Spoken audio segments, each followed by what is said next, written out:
Hello दोस्तों, हमारे YouTube channel भक्ति कथा में आपका स्वागत है।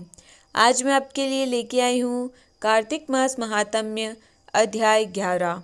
अगर आपको हमारी ये वीडियो पसंद आए तो हमारी वीडियो को लाइक करें, चैनल को सब्सक्राइब करें और वीडियो को शेयर करना ना भूलें। आइए शुरू करते हैं। ओम कृष्ण कृष्ण महाकृष्ण सर्वज्ञ त्वं प्रसीद मे, रमारमणं विद्येश विद्यामाशु प्रयच्छ मे। यह 33 अक्षरों वाला श्री कृष्ण मंत्र है।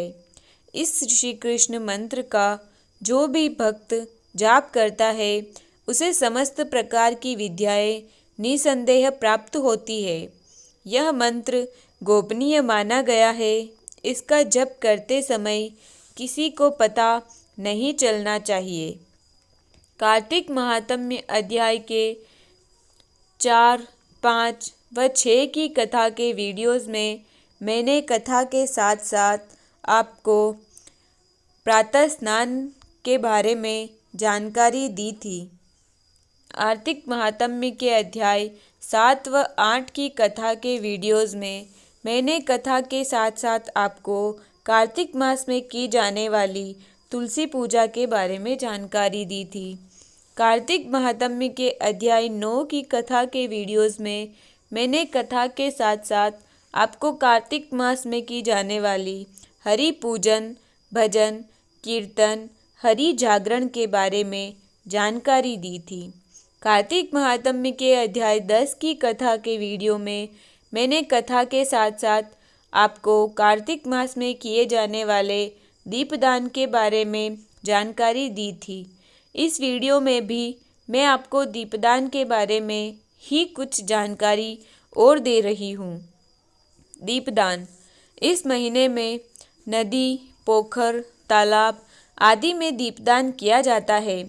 इससे पुण्य की प्राप्ति होती है।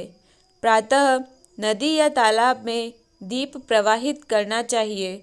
अगर नदी या तालाब में जाना संभव ना हो तो तुलसी को ही दीप दिखा दे।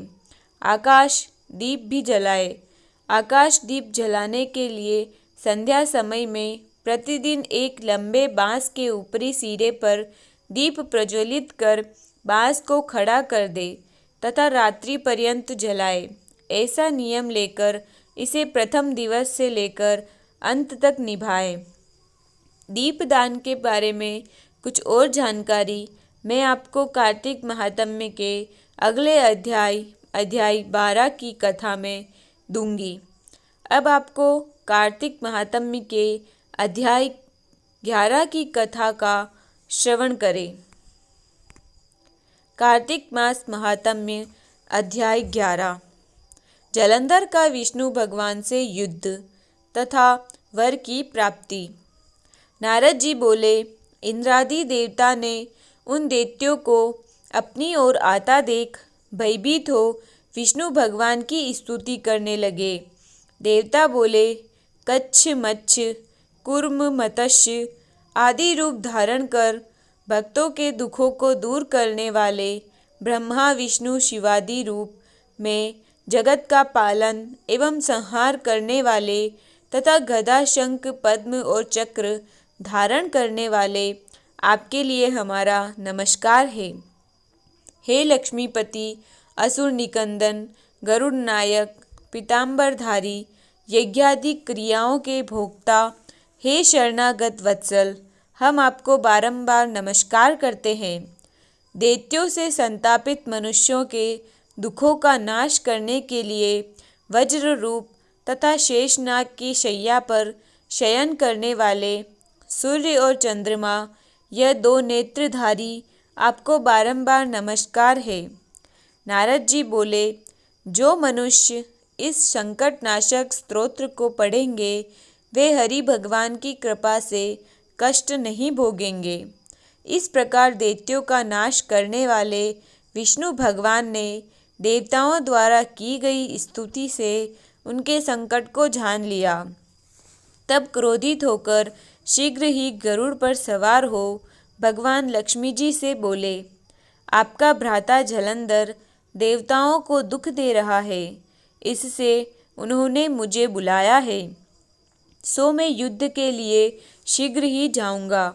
लक्ष्मी जी बोली, हे प्राण प्रिय, यदि मैं आपकी प्यारी हूँ और भक्तिन हूँ तो फिर मेरे भ्राता को आप संग्राम में क्यों मारोगे?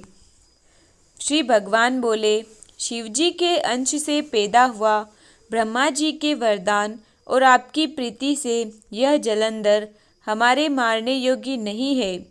नारद जी बोले, यह कहकर गरुड़ पर बैठ शंख चक्र गदा और पद्म को धारण करने वाले विष्णु जी जहाँ देवता स्तुति कर रहे थे वहाँ पहुँचे। इसके बाद अरुण के छोटे भ्राता गरुड़ के पंखों की वायु से और बादल से उड़ाए गए दैत्य आकाश में मेघों की तरह भ्रमण करने लगे। जलंधर दैत्यों को वायु से पीड़ित देखकर क्रोध में भरकर आकाश में उछलकर भगवान विष्णु के पास पहुंच गया और उसके बाद विष्णु जी तथा जलंधर के बीच बड़ा भारी युद्ध हुआ। दोनों ने बाणों से आकाश को भर दिया। विष्णु जी ने अपने बाणों से दैत्य के रथ की ध्वजा, छत्र और घोड़ा काटकर पृथ्वी पर गिरा दिए और एक बाण उसके हृदय में मारा। उससे संभलकर फिर वह उस दैत्य ने बहुत शीघ्र उछलकर गरुड़ के माथे में गदा मारकर उसको पृथ्वी पर गिरा दिया। विष्णु जी ने हंसकर अपने खड्ग से उसकी गदा काट दी। तब उसने विष्णु जी के हृदय में जोर से घुसा मारा। फिर वे दोनों बलि आपस में बाहुयुद्ध और मल्ल युद्ध करने लगे। उनकी भुजाओं के घूसों से और घुटनों की मार से पृथ्वी शब्दायमान हुई। वे दोनों बहुत देर तक अच्छी तरह युद्ध करते रहे। तब मेघ जैसी गंभीर वाणी से दैत्यराज से विष्णु भगवान बोले, मैं तेरे पराक्रम से बड़ा प्रसन्न हूँ। तू वर मांग, नहीं देने योग्य वरदान भी तुझको दूंगा। जलंधर बोला, हे विष्णु, जो आप मुझ पर प्रसन्न हो तो मेरी बहन लक्ष्मी और अपने गणों सहित मेरे घर में रहो।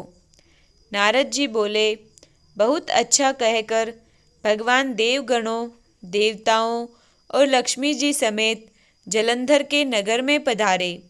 महाबली जलंधर देवताओं के अधिकारों पर दैत्यों को स्थापित करके पृथ्वी पर आ गया।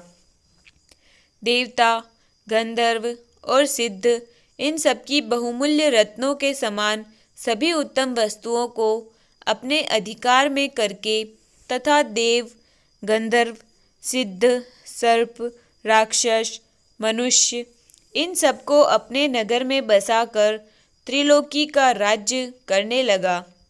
इस प्रकार जलंधर देवताओं को अपने वश में करके पिता तुल्य धर्म से अपनी प्रजा का पालन करने लगा।